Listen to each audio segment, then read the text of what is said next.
Hey everyone, this is Anirudh from Edureka. In this session, let me give you a brief comparison between PyTorch and TensorFlow. This session is intended to be useful for anyone considering starting a new project or making the switch from one deep learning framework to another. So let's begin by checking out some of the highlights that I handpicked from both the frameworks. Starting with PyTorch, firstly, the native support for Python and use of all of its libraries is the biggest thing for me. Also, PyTorch ensures an easy to use API, which ensures easier usability and better understanding when making use of the API. Next up, PyTorch is extremely fast and it feels native. So personally, it gives me a homely feeling while working with PyTorch. And it is actively developed by all the awesome people at Facebook. Also, dynamic computation graphs are a major highlight here as well, as they ensure that the graph builds up dynamically as you go along coding. The support for CUDA ensures that the code can run on the GPU, thereby decreasing the time needed to run the code. And yes, this increases the overall performance of the system. So next up is probably the gold standard of all the deep learning frameworks right now. I love working with TensorFlow too, but it depends on what I'm working on, to be honest with you guys. Here are the highlights from TensorFlow. The TensorBoard visualizer provides us with so much detail in graphics. I personally love this. I've also found out that people find it really easy to train networks and work with them when they're using TensorFlow. Datasets, layers, and feature columns. The working of this is very unique and might help you to organize code better for all the coders who are used to the layered approach. And it is flexible enough to support experimentation with new machine learning models and system level optimization. And guys, who doesn't here like the world of open source? The community, the people coming together, and the support. I personally love anything that's open source. And also we have Google. So yes, for the people who aren't familiar, TensorFlow is the brainchild of all the amazing people at Google.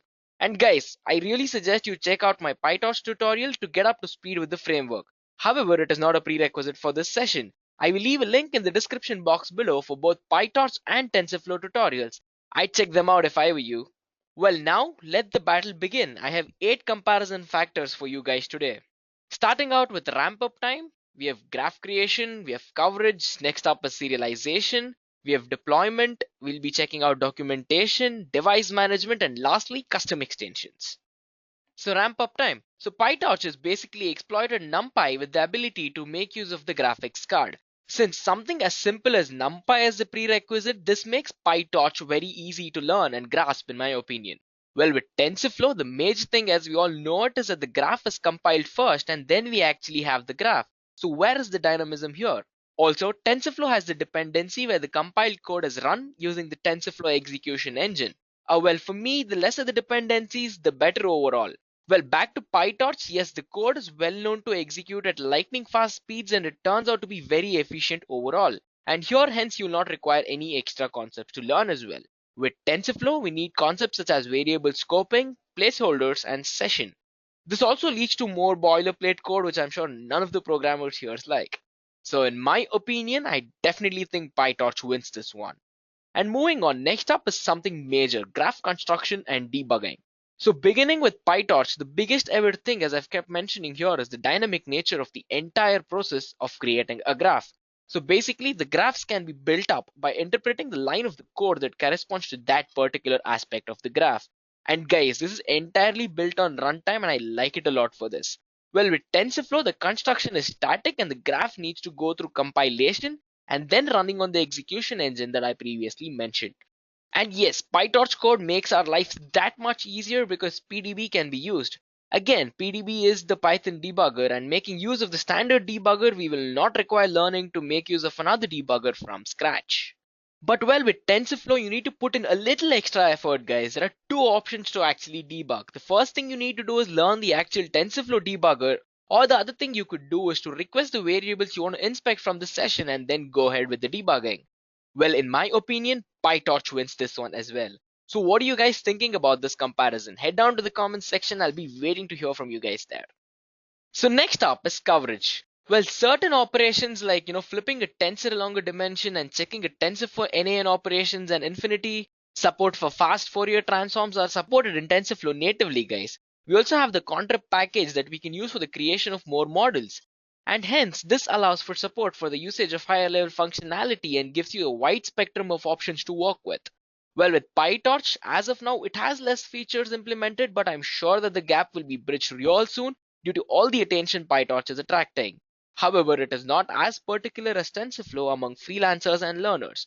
Well, this is subjective, but it is what it is, guys. TensorFlow nailed it in this round for me. And next up I have for you guys is serialization. Well, it's no surprise that saving and loading models is fairly simple with both the frameworks. PyTorch has a simple API. This API can either save all the weights of a model or pickle the entire class if you may. However, the major advantage of TensorFlow is that the entire graph can be saved as a protocol buffer.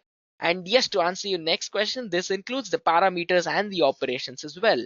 Well, the graph then can be loaded into other languages such as C++ or Java based on your requirement. This is extremely critical for deployment stacks where Python is definitely not the option. And also guys, this can be useful when you change the model source code but you want to be able to run the old models as well. And as clear as day guys, in my opinion, TensorFlow got this one. Well, moving on, let's look at deployment. For small scale server side deployments, both the frameworks are really easy to wrap, say an example, a Flask web server. For mobile and embedded development, TensorFlow works really well. Well, this is more than can be said of most of other deep learning frameworks, including PyTorch. Deploying to Android iOS does require a non-trivial amount of work in TensorFlow, but at least you don't have to rewrite the entire inference portion of your model in either Java or C++. Well, other than performance, one of the most noticeable features of TensorFlow serving is that the models can be hot swapped easily without bringing the entire service down. And I think I'll give it to TensorFlow for this round as well, guys. So next up is documentation. I'm sure all of you guys were curious and waiting for this. Well, it's needless to say that I have found everything I need in the official documentation of both the frameworks. The Python APIs are very well documented and there are enough examples and tutorials out there to learn either frameworks. But one tiny thing that grabbed my attention is that the PyTorch C library is mostly undocumented. However, this will only matter when you're writing custom C extensions. And to sum it up, I think I can say we're stuck up with a tie here, guys. However, if you think you lean towards something, you know what to do. Head down to the comments section and express your views. Let's engage there, guys. And next up I have for you guys is device management. Device management in TensorFlow is an absolute breeze. Guys, you don't need to specify anything since the defaults are set really well. For example, TensorFlow assumes that you want to run on the GPU if one is available, and in PyTorch you must explicitly move everything onto the GPU even if CUDA is enabled. The only downside with TensorFlow device management is that by default it consumes all the memory available on all the GPUs even if only one is being used. Guys, in PyTorch, I have found that the code needs more frequent checks for CUDA availability and more explicit device management. This is especially the case when writing code that should be able to run both the CPU and the GPU, right? And yes, this is an easy win for TensorFlow here. So moving on, last but not the least, I have picked out custom extensions for you guys. So building or binding custom exceptions written in C, C++ or CUDA is doable with both the frameworks. TensorFlow again requires more boilerplate code, though it is arguably cleaner for supporting multiple types and devices. In PyTorch, however, you simply write an interface and corresponding implementation for each of the CPU and the GPU versions. So compiling the extension is also pretty much straightforward with both the frameworks here, guys, and it doesn't require any downloading of any of the headers or the source code outside of what's included with the standard pip installation. And definitely PyTorch has the upper hand for this. So guys, to wrap everything up, let's be optimistic for a second and consider that PyTorch and TensorFlow are equally good. Well, to be honest, it actually is.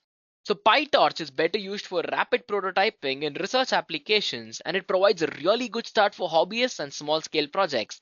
And it definitely provides better utilization and optimization for the use of GPUs. While TensorFlow is better for large-scale deployments, it is really good for cross-platform and embedded deployment, and it definitely has a bigger community base and multiple users, guys. But if asked for my personal opinion, I definitely prefer PyTorch because I connect to it better. However, this might not be the case with you, right? At the end of the day, it mainly depends on what you like working with and what your organization needs. So that is it for this small session, guys. I hope you took away some real good points from here and that this helped you decide on what to use and learn better. So thank you guys. If you have any queries, leave a comment and subscribe to our channel for more information on the latest technologies and the courses offered. I hope you have enjoyed listening to this video. Please be kind enough to like it, and you can comment any of your doubts and queries, and we will reply them at the earliest. Do look out for more videos in our playlist and subscribe to Edureka channel to learn more. Happy learning!